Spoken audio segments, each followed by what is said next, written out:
சென்னை வேப்பேரியில் உள்ள பெரியார் திடலில் நூல் வெளியீட்டு விழாவில் பங்கேற்ற விடுதலை சிறுத்தைகள் கட்சித் தலைவர் திருமாவளவன், பெரியாரை படித்திருப்பதால் தான் திமுகவை ஆதரிக்கிறேன், 2 சீட்டுக்காக அல்ல எனவும், மற்ற மதங்களை ஒருங்கிணைக்க புத்தகங்கள் உள்ளது, ஆனால் இந்துக்களை ஒருங்கிணைப்பதற்கு ஜாதி பெருமைதான் உள்ளது எனவும் கூறியுள்ளார்.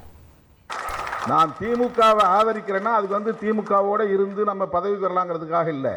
நான் பெரியார் பாசறையில் பயின்றவன் என்பதனால் திமுகவை நான் ஆதரிக்கிறேன், அவ்வளவுதான்.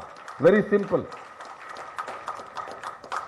உடனே திமுகவுக்கு கொத்தடிமை, திமுகவிட்ட 2 சீட்டு 3 சீட்டு, அது கூட உன்னால வாங்க முடியாம தான் நீ கிடைக்கிற வெளியில.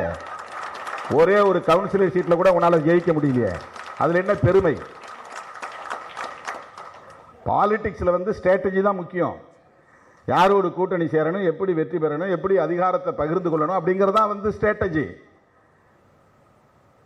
அந்த அடிப்படையில் தான் இன்னைக்கு தமிழ்நாட்டு அரசியல் வரலாற்றில், ஏன் தென்னிந்திய அரசியல் வரலாற்றில் இதுவரையில் நிகழ்த்த முடியாத சாதனையை விடுதலை சிறுத்தைகள் கட்சி நிகழ்த்தி இருக்கிறது.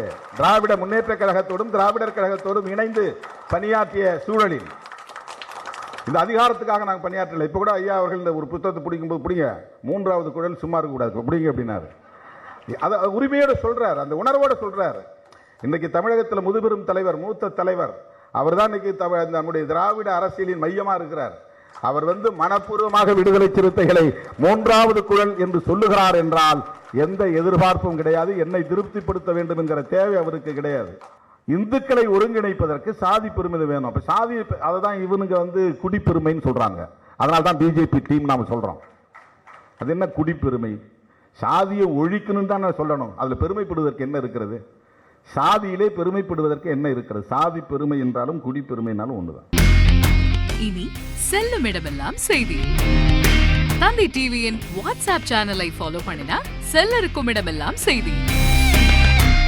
இதோ QR கோட், இப்பவே ஸ்கேன் பண்ணுங்க, ஃபாலோ பண்ணுங்க.